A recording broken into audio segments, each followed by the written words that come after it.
Pelazgët, e fshehta e madhe e Ballkanit. Para se të quheshim shqiptar, ilir apo dhe thrak, thuhet se ishim pelazg. Një popull që la gjurmë, por asnjë var. Një civilizim që njihej nga të gjithë, por që nuk fliste vetë për veten. A ishin ata mit, apo jemi ne pasardhësit e tyre të harruar? Kush ishin pelazgët? Sipas autorëve të lashtësisë si Herodoti, Homeri, Straboni dhe Tukididi, pelazgët janë përmendur si një popull që jetonte në rajonin e Egjeut, Ballkanit dhe Megjer.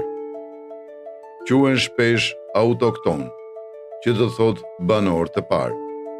Vetë Herodoti i përshkruan si një popull që kishte jetuar gjithmonë aty. Në veprën e tij, ai përmend se shumë prej traditave fetare dhe arkitekturore greke ishin marrë nga pelazgët, por megjithatë, nuk është e qartë nëse ata ishin një grup etnik apo një bashkësi kulturore e ndryshme